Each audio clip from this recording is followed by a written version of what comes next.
Epstein file को लेकर के मैम पूरे देश में एक जिक्र है, और आप जैसी शख्सियत से जब बात हो तो क्यों ना इस प्राथमिक मुद्दे पर भी चर्चा होनी चाहिए। कैसे देखती हैं आप? बच्चों को खा जाते हैं बता रहे हैं। तो एप्स्टीन फाइल में ये काम भी हो रहा था, एप्स्टीन आइलैंड में ये काम भी हो रहा था। उसका यूज होता है आपको यंग बनाए रखने के लिए। अच्छा, जवान बनाए रखने। तो ये जितने, और वो बहुत महंगा बिकता है। तो जवान बने रहने की होड़ में क्या आप किसी की जान ले लेंगे क्या? अध्यात्म माने क्या होता है मैम? अध्यात्म माने क्या होता है? अध्यात्म कर्मकांड नहीं है।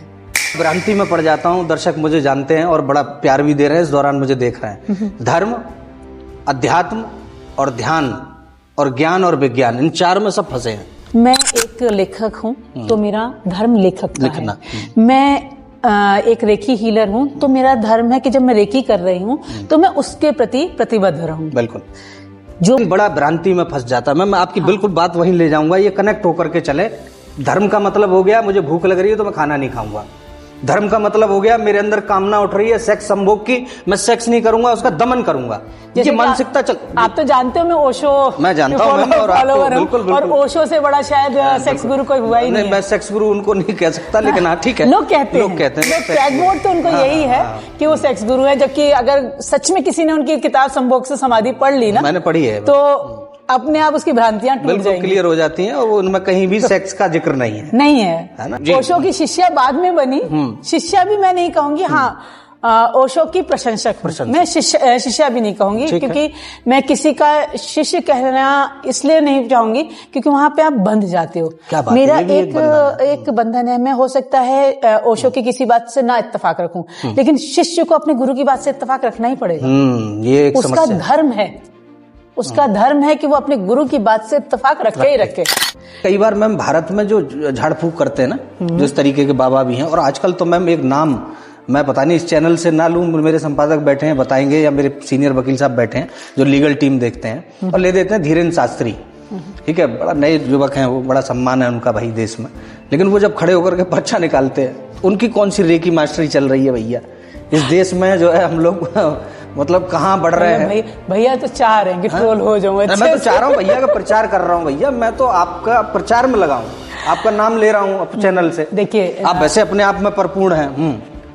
इसमें ऐसा नहीं है कि पर्चा निकाल सकती है मैम? नहीं, पर्चे निकाल सकती हूँ, लेकिन वो भी तरीके हैं। अच्छा, मैं वो टेक्निक नहीं जानती, लेकिन ऐसा नहीं कि वो टेक्निक नहीं है। इसमें मनोविज्ञान में वो भी टेक्निक है, और बहुत सारे आपको मेंटलिस्ट मिल जाएंगे जो करते हैं, वो मेंटलिस्ट ही है। लेकिन और ये भी मैं बता दूं कि जब हम बैठे होते हैं, जैसे आप बैठे हो, तो एज अ स्पिरिचुअल हीलर मुझे आपके ऑरा बहुत कुछ मुझे समझ में आ जाएगा, लेकिन वो आपके पोस्चर से समझ आएगा। लेकिन मैम एक होता है जो आपने कहा कि बहुत सारे ऐसे लोग हैं जो प्रोफेशनली करते हैं। जब उनसे पूछा जाता है तो वो कहते हैं हम एज अ प्रोफेशनल करते हैं, और ये कला है। लेकिन जब एक पाखंड के नाम पे कहते हैं कि साहब हम तो दुकान है ना भैया, कैसे चलानी है, बोल दिया आपने मैम। और ऐसा भी नहीं है कि उनके पास कोई विद्या ही नहीं है। भैया इस दुकान को शब्द को पहले हाईलाइट कर दीजिएगा। फिर चलाइए। ना भैया हाईलाइट मत करना। चलिए। लेकिन मैं अपना जो अभी तक की यात्रा है, मेरी 20 साल की आध्यात्मिक यात्रा है। ठीक है। 2007 से शुरू हुई थी, और डे बाय डे बहुत सारे एक्सपीरियंस भी मैंने किए हैं। बिल्कुल। उस आधार पे जो मैं कह सकती हूँ, अभी थोड़ी देर पहले मैंने एक बात करी थी आपसे कि चढ़ने का भी एक वो होता है, लेवल अप होता है, और गिरने का भी लेवल होता है। ठीक है। सतयुग यहाँ था, गिरान धरती पे था, जब आप टॉप पे पहुंच गए। नहीं, धरती अभी भी है, ऐसा नहीं है क्या, ये कोई अलग अलग नहीं है भैया। मुसीबत क्या है कि हमने इसे अलग अलग मान लिया, एक ही टाइम पे सब कुछ चल रहा है। ठीक है। डाउजिंग एक विधि है मैम, आजकल लोग देख रहे हैं इसको, और इंटरनेट पे बड़े अच्छे लोग भी उपस्थित हैं जो एक चार्ज भी करते हैं एक मोटा इन चीजों को लेकर। मैं भी करती हूँ। चलिए, मोटा तो नहीं, लेकिन हाँ करती हूँ। दोस्तों नमस्कार, आज हमारे स्टूडियो में डॉक्टर मनीषा मनी मौजूद हैं। बहुत बड़ा व्यक्तित्व है, अपने आप में उनकी शख्सियत लाजवाब है, और पूरे शहर में उन्हें कवित्री के तौर पर जाना जाता है। स्पिरिचुअल बातों पर चर्चा करते हुए उनको देखा जाता है, और बहुत शानदार तरीके से लोगों के बीच में प्रेजेंटेशन करती हैं, गीत संगीत के माध्यम से भी जुड़ी रहती हैं। मल्टीटास्किंग है साहब। मैम आपका बहुत बहुत स्वागत करता हूँ।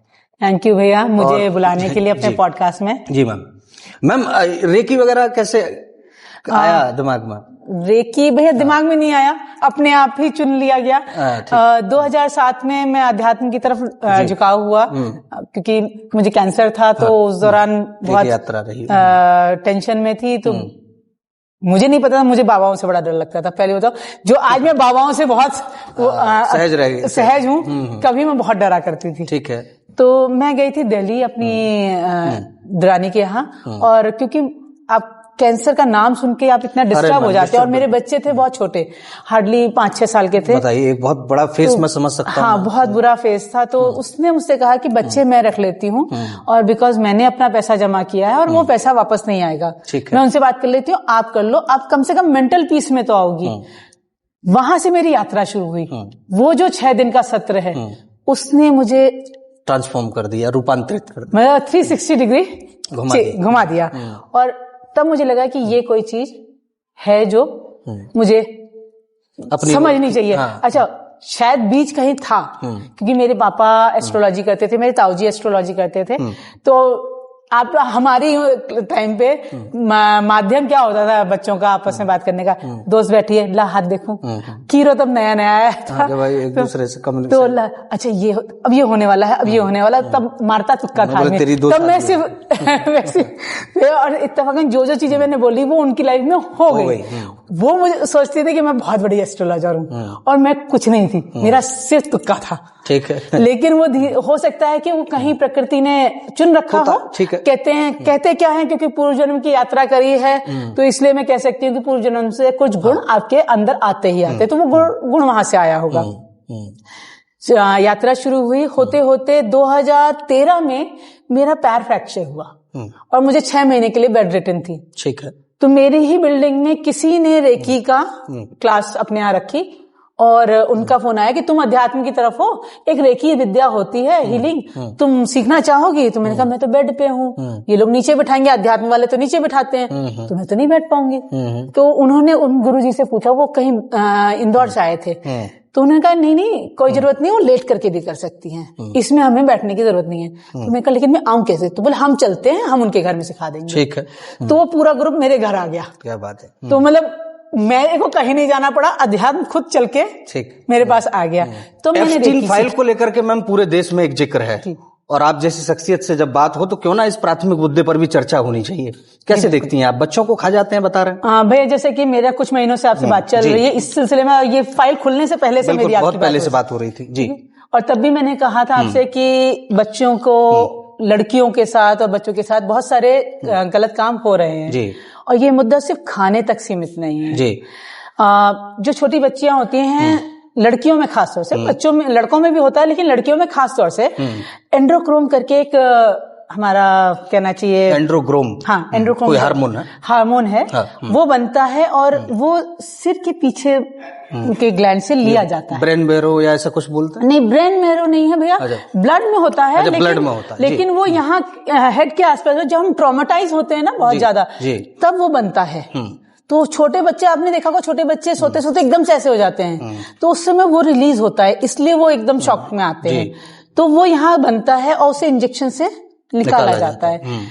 तो एप्स्टीन फाइल में ये काम भी हो रहा था, एप्स्टीन आइलैंड में ये काम भी हो रहा था। उसका यूज होता है आपको यंग बनाए रखने के लिए। अच्छा, जवान बनाए रखने। तो ये जितने, और वो बहुत महंगा बिकता है, तो ये जितने भी हमारे सेलिब्रिटीज हैं, ये सब, ये लोग सब चाहते हैं कि हम बड़े यंग दिखें, और आजकल तो क्रेज भी बहुत हो गया है। वो बेचारे क्या, हम लोग भी चाहते हैं कि हम जवान बने रहें, तो उसका इंजेक्शन दिया जाता है, और कई कई करोड़ का इंजेक्शन होता है। तो मैम, जवान बने रहने की होड़ में क्या आप किसी की जान ले लेंगे क्या?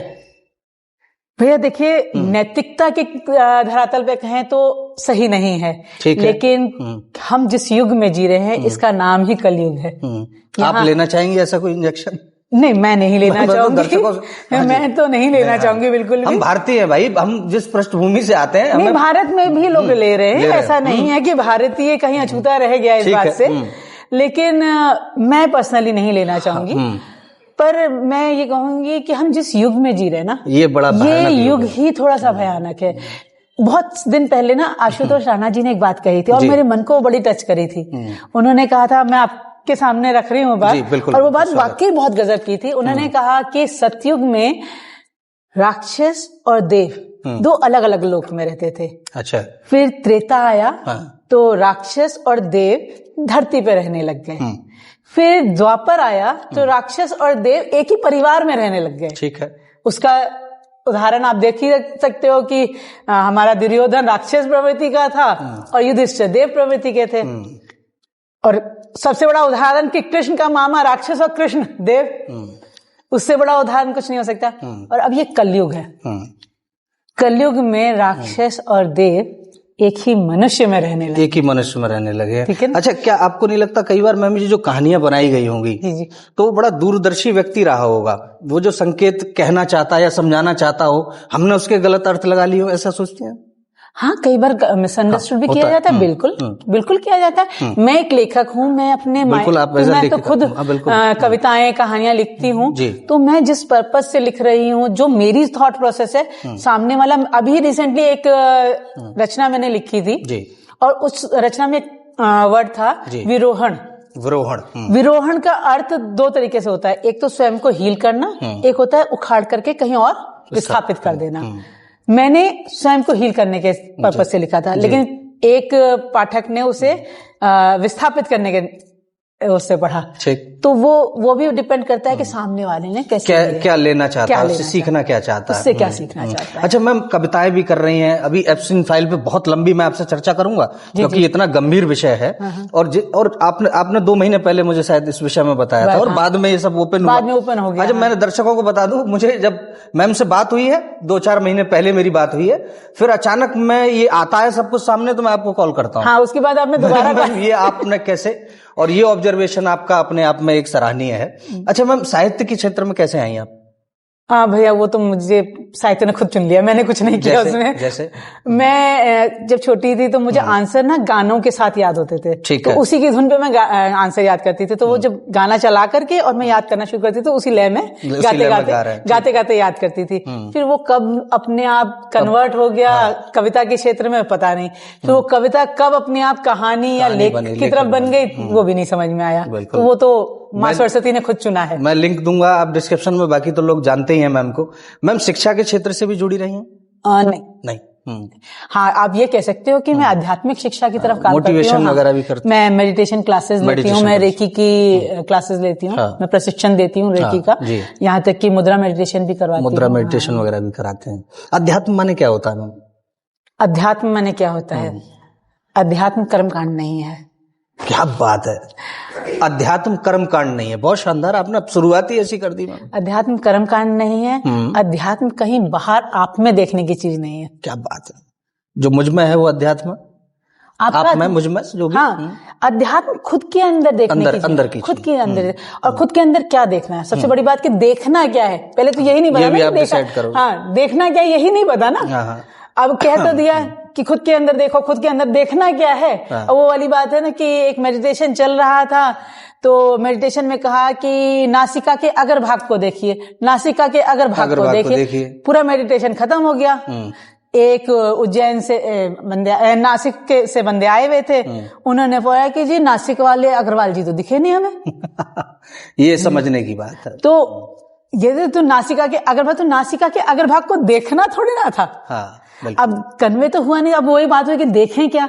देखना ये है कि जब हमने आंख बंद करी तो जो भी आ रहा है, कचरा भी आएगा, और सबसे पहले कचरा ही आएगा, वो भी ध्यान का ही है। ये कोई कहे कि ध्यान का मतलब है कि किसी चीज पे लॉ लगा देना या किसी बात करना, हाँ, वो भी एक तरीके का ध्यान है जो आप कर रहे हैं, ये भी ध्यान है भैया।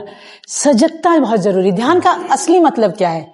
हम बच्चे से कहते हैं ना ध्यान से पढ़ो, मतलब क्या है उस बात का? जागरूकता। बात का मतलब है कि जागरूक होके पढ़ो। आप सजग होके पढ़ो। तो सजग किसके लिए होना? अपने लिए होना है। सजग में आपके लिए नहीं होंगी, इनके लिए नहीं होंगी। बड़ा भ्रांति में पड़ जाता हूँ, दर्शक मुझे जानते हैं और बड़ा प्यार भी दे रहे हैं, इस दौरान मुझे देख रहे हैं। धर्म, अध्यात्म और ध्यान और ज्ञान और विज्ञान, इन 4 में सब फंसे हैं, किसी को समझ में नहीं आता। तीसरा जोड़ दूं? बिल्कुल जोड़िए, अब मैं तो चाहता हूं। धर्म, धार्मिकता और अध्यात्म और विज्ञान, ये एक ही है। धर्म, धार्मिकता, विज्ञान और अध्यात्म ये एक ही है। अगर कोई देखना चाहे तो। धर्म क्या है? क्या बात है। धर्म क्या है? आप जो कर रहे हो, जो आप व्यवहार कर रहे हो। मैं एक लेखक हूं तो मेरा धर्म लेखक का है। मैं एक रेकी हीलर हूं तो मेरा धर्म है कि जब मैं रेकी कर रही हूं तो मैं उसके प्रति प्रतिबद्ध रहूं। बिल्कुल। जो मुझे दिख रहा है वो लिखूं, जो आपको दिख रहा है वो नहीं लिखूं, जो इनको दिख रहा है वो नहीं लिखना है मुझे लिखना है जो मेरे को दिख रहा है, जो मेरी अंतर यात्रा है, जो मेरी दृष्टि से है। अब आते हैं कि धार्मिकता क्या है। धार्मिकता कर्मकांड नहीं है। ठीक है। हमने उसे कर्मकांड से जोड़ दिया। धार्मिकता क्या है कि जब हमने अपने अंदर के धर्म को पहचाना, उसके प्रति हम सजग हो गए, और जो छोटी छोटी चीजें हैं ना उनको सजगता के साथ करने लगे। लेकिन बड़ा भ्रांति में फंस जाता। मैं आपकी बिल्कुल बात वहीं ले जाऊंगा, ये कनेक्ट होकर के चले। धर्म का मतलब हो गया मुझे भूख लग रही है तो मैं खाना नहीं खाऊंगा। धर्म का मतलब हो गया मेरे अंदर कामना उठ रही है सेक्स संभोग की, मैं सेक्स नहीं करूंगा, उसका दमन करूंगा।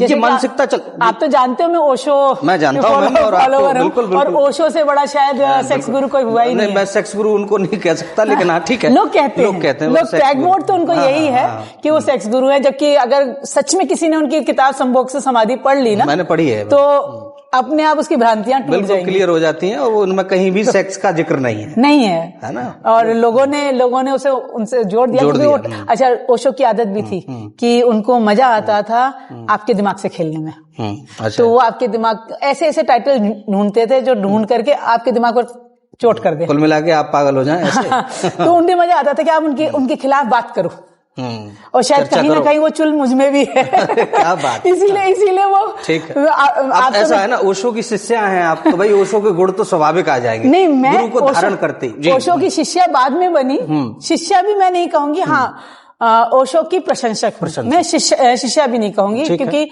मैं किसी का शिष्य कहना इसलिए नहीं चाहूंगी क्योंकि वहां पे आप बंध जाते हो।